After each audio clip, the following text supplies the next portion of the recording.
juzgue como tienen todas las naciones. O sea, querían ser semejantes a todas las naciones. ¿Por qué? Porque las demás naciones cada uno tenía su rey, y en este tiempo, en el tiempo de la teocracia, el rey de Israel era Dios. Entonces querían ser igual a los demás. Tengamos cuidado con querer ser igual al mundo, igual a los demás. Tenemos que ser igual a lo que Dios quiere que seamos, a su palabra, a su mandato, a lo que Él ha establecido. Queremos un rey que nos juzgue como tienen todas las naciones. Desecharon a Dios para ser igual al mundo que les rodeaba. Dice Primera de Samuel, libro Primero de Samuel, capítulo 8, versículo 7, porque Samuel se entristeció y dijo Jehová a Samuel, escuchen bien, oye la voz del pueblo en todo lo que te digo. Ellos quieren cambio, vamos a colocar. Porque no te han desechado a ti, sino a mí me han desechado, escuchen esto, para que no reine sobre él. A veces la gente quiere cambio y Dios no deja, pero las consecuencias son terribles. Escucha al pueblo, no te han desechado a ti, sino que a mí me han desechado para que no reine sobre él. Así que aquello ocurrió y el mensaje fue dado por Dios a Samuel, no te han desechado a ti, sino que a mí me han desechado. Con razón, el profeta Jeremías escribió lo siguiente. Jeremías fue un profeta que tuvo que enfrentar gran oposición en su tiempo, porque era un tiempo de cambio.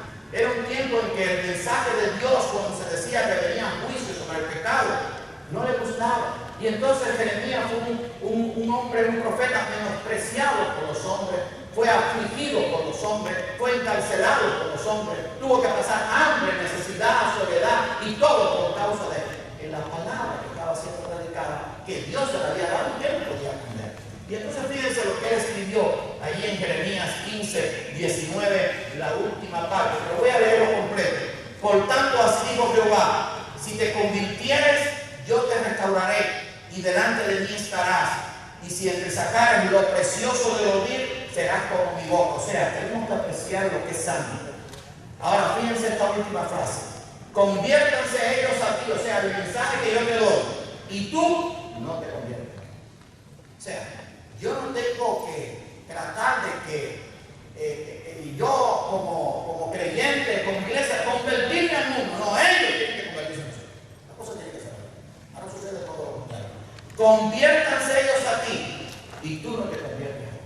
Por mucho tiempo, por muchos años, la iglesia trató de ser diferente al mundo. Oye, todo lo contrario. Estoy hablando en sentido general. La iglesia cada día quiere parecerse más a mí. Pero eso no es lo que dice la Escritura. Como yo siempre digo, están cambiando la vaca por la chiva, enferma, fea, flaca.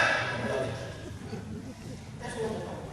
Dice allí Jeremías, el profeta, conviértanse ellos a ti. Yo le digo, y tú no te conviertas. O sea, Dios no quiere que nosotros hagamos lo que el mundo quiere que hagamos, sino hacer lo que Dios quiere que hagamos. Muchos hermanos han cambiado el señorío de Dios en sus vidas para ser igual al mundo. Por eso el apóstol Juan escribió lo siguiente. Primera de Juan, capítulo 2, versículos 15 y 17. Primera de Juan, capítulo 2, versículos 15 y 17. Dice allí, no améis al mundo, ni las cosas que están en el mundo. Si alguno ama el mundo, el amor del Padre no está en él. Y dice el 17, y el mundo pasa, y sus deseos, pero el que hace la voluntad de Dios, o sea, yo no puedo cambiar lo que Dios ha establecido por los conceptos del mundo, porque voy a tener consecuencias. Ahora, ¿cuál fue la consecuencia de este cambio que hizo Israel? Bueno, pérdida del privilegio de tener a Dios como rey, sufrir la decisión de malos reyes que no temían a Dios. La historia del pueblo de Israel demuestra el error que cometieron con su necio cambio. En la página de internet de la iglesia ponemos bastantes videos de Israel, pero dedíquese a estudiar la historia de Israel para que usted vea que después de este cambio lo que pasaron fue terrible. Porque siempre que se quiere cambiar lo establecido por Dios, hay consecuencias terribles. Escuche bien, para usted como creyente, para la familia, para la nación, para la iglesia. ¿Por qué? Porque no se está obedeciendo lo que Dios ha establecido. La nación de Israel hasta el día de hoy está pagando este terrible cambio que hizo de cambiar el señorío de Dios, la relación que tenía con Dios como su rey, por ser igual a las demás naciones. Ahora, otra de las cosas que nosotros hicieron fue cambiar la adoración única y verdadera a Dios. Dice ahí en Romanos capítulo 1, versículos 21 al 23. Pues habiendo conocido a Dios, no lo glorificaron como a Dios, sino que se envanecieron en sus razonamientos, y su necio corazón fue entenebrecido. Profesando ser sabios, se hicieron necios. Y escuchen bien, y cambiaron, modificaron lo establecido por Dios, y cambiaron la gloria del Dios incorruptible en semejanza de imagen de hombre corruptible, de aves, de cuadrúpedos. Y entró al mundo la idolatría, ese terrible mal. Vamos a dar un estudio muy importante este miércoles. Si usted quiere venir, venga y vamos a dar un material completo. Así que la idolatría comenzó a cambiar la gloria del Dios incorruptible en semejanza de imagen de hombre corruptible, de aves, de cuadrúpedos y de reptiles. Hermanos, no olvidemos la historia del becerro de oro, que es un ejemplo para nosotros, porque dice allí Romanos 15:4 que lo que se escribió antes para nuestra enseñanza se escribieron. ¿Qué fue lo que le pasó al pueblo de Dios, que había sido instruido en la ley de Dios? Cambiaron o quisieron cambiar lo establecido por Dios. Y voy a leer ahí en el Éxodo capítulo 32 la historia del becerro de oro, pero después usted léase todo el capítulo 32. Voy a leer el versículo 1, el 4 y el 5, 21 y 22. Dice: viendo el pueblo que Moisés tardaba en descender del monte, se acercaron a Aarón y le dijeron: levántate y haznos dioses que vayan delante de nosotros, porque a este Moisés, el varón que nos sacó de la tierra de Egipto, no sabemos qué le haya acontecido. Y dice los versículos 4 y 5: y él los tomó de las manos de ellos, todos aquellos zarcillos que había recogido de oro, y le dio forma con buril, e hizo de ellos un becerro de fundición. Escuchen bien esto. Entonces dijeron: Israel, estos son tus dioses que te sacaron de la tierra de Egipto. Ahora la pregunta es: ¿quién fue el que sacó al pueblo de Israel de Egipto? Jehová de los ejércitos, el Dios de Israel. Y ahora cambiaron la imagen de Dios por un becerro, un torete, que era una práctica de las divinidades de los baales, de los países paganos, que también adoraban el buey. Y entonces dijeron: este es el Dios que me sacó de Egipto. No fue Jehová. Es Jehová, pero lo podemos simbolizar por un becerro, por una cosa idolatra. Viendo esto, Aarón edificó un altar delante del becerro. Y escuchen esto ahora: y pregonó a Aarón y dijo: mañana será fiesta para Jehová. Fiesta para Jehová a través de un objeto idolátrico. Hermano, esto es lo que se conoce en la historia como sincretismo, o sea, coger las cosas que son demoníacas y tratar de unirlas con las cosas santas. Bueno, este cambio trajo una gran consecuencia y trajo el juicio de Dios a aquel pueblo. Y dice allí los versículos 21 y 22: y dijo Moisés a Aarón: ¿qué te ha hecho este pueblo que has traído sobre él tan gran pecado? Y respondió Aarón: no se enoje mi Señor, tú conoces al pueblo, que es inclinado al mar. Porque le dijeron: a los dioses que vayan delante de nosotros, porque este Moisés, el varón que nos sacó de la tierra de Egipto, no sabemos qué le haya acontecido. Aarón sabía bien claro lo que Dios había establecido. No podían hacer ninguna imagen, pero lo hicieron. ¿Cuáles fueron las consecuencias?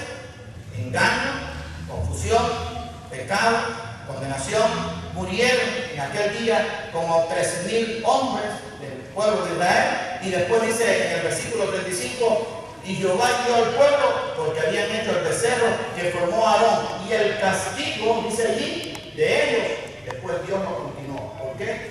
Porque habían continuado en su pecado, cambiando lo que Dios había establecido. Hermano, tenemos que escuchar lo que Dios dice en su palabra. Esto fue lo que Dios dijo a su pueblo, a la iglesia, a través del apóstol Pablo, cuando uno cambia a Dios por algo idolátrico o por algo que no le agrada a él. Dice allí en el capítulo 1 de Romanos, los versículos 28 al 29, que usted puede leer 24 al 32. Y como ellos, o sea, por decisión propia, decidieron cambiar lo establecido por Dios, y como ellos no probaron tener en cuenta a Dios, Dios les entregó a una mente reprobada para hacer cosas que no convienen, estando atestados de toda inmundicia, fornicación, perversidad, avaricia, maldad, llenos de envidia, homicidio, contienda, engaños, malignidad. Todo esto vino porque se cambió la gloria de Dios en forma de hombre corruptible, de animales, de todas estas cosas que Dios había dicho no vas a hacer. Así que, hermanos, cada vez que el hombre o Israel como nación y todos estos intentos de cambio han traído ¿qué? Consecuencias. Hermano, esto nos tiene que hacer meditar. Lo que Dios ha establecido, yo no tengo que cambiar. Porque vamos a hacer una cosa. Y ojalá que eso no solamente nos entre aquí a la mente, sino que nos saque al corazón. Y la segunda parte del mensaje vamos a hablar de la evidencia bíblica de la inmutabilidad de Dios. O sea, tenemos que entender que Dios no cambia. Tú y yo sí, pero Dios no. Es parte de su naturaleza. Y eso es lo que a veces mucha gente no acaba de entender. Y voy a volver a leer lo que dice Malaquías 3:6. Y vamos a dar evidencia de que Dios no cambia. Dios lo dijo, pero es que Dios lo demostró. Porque yo, Jehová, no cambio. Por esto, hijos de Jacob, no habéis sido consumidos. ¿Por qué no habían sido consumidos? Porque Dios no cambiaba. Dios seguía siendo misericordioso, paciente, pero también un Dios de justicia. Pero porque yo no cambio, dijo Jehová, por esto, hijos de Jacob, no habéis sido consumidos. Tú y yo cambiamos. Nuestras familias pueden cambiar. Nuestros amigos pueden cambiar. Los gobernantes pueden cambiar. Nuestros vecinos pueden cambiar. La gente que conocemos puede cambiar. Pero Dios no cambia. Es el mismo con el cual tú puedes contarte, con el cual yo puedo contarte que te ama, que te es fiel. Y por eso yo digo que vale la pena creer en un Dios así. Y además, no solamente Dios, sino que la persona de Jesucristo, que es parte de la deidad, dice: Jesucristo es el mismo ayer y hoy y por los siglos. Vale la pena tener un Salvador, un Redentor, un amigo que no cambia, que es el mismo, que no cambia por las circunstancias, no cambia por lo que esté a su alrededor. Es el mismo, amoroso, fiel, paciente, que va a estar con nosotros. Así que una de las cosas que tenemos que tener en cuenta es que Dios es inmutable, no cambia. Y vamos a ver algunos ejemplos de la inmutabilidad de Dios, de que Dios no cambia. Y le voy a dar estos pasajes, aunque usted no voy a leer algunos, usted va a leer los otros. El maná en el desierto, su forma y manera de comerlo demostró que Dios es inmutable. Nada cambió, escuchen bien, en 40 años. Éxodo 16:35. Hermano, y esto que se ha escrito es para nuestra enseñanza. Dice Éxodo 16:35. Así comieron los hijos de Israel maná 40 años, no fue 40 meses, no fueron 40 semanas, 40 años, hasta que llegaron a tierra habitada. Maná comieron hasta que llegaron a los límites de la tierra de Canaán. Y el maná no cambió.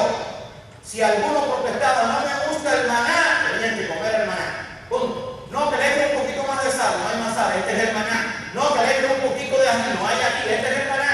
No podían cambiarlo, no podían modificarlo, porque el maná había sido establecido por Dios.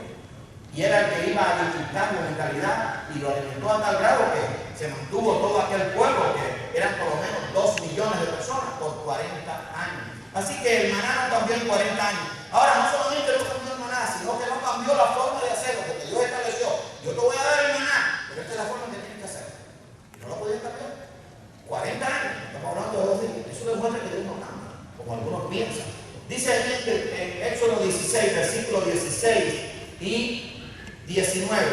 Esto es lo que Jehová ha mandado: recoger de él cada uno lo que pudiere comer, un comer por cabeza, conforme al número de vuestras personas. Tomaréis cada uno para los que están en su tienda. Y dice el versículo 19: y les dijo Moisés: ninguno deje de ellos para mañana. O sea, Dios estableció no solamente el maná, su forma, sino cómo tenían que comerlo. Tenían que recoger un comer por cabeza conforme a las cabezas de la familia, y no podían dejar nada para mañana. Algunos quisieron cambiar esto. ¿Y qué pasó? El maná se les perdió. Cogió peso, todo. Solamente podían recoger para mañana, el viernes, para guardar la familia. O sea, que Dios estableció un orden.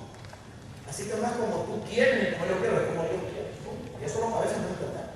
Ahora, no solamente nada cambió en 40 años, ni aún la forma de hacerlo, y cesó no cuando el pueblo quiso, sino cuando Dios quiso.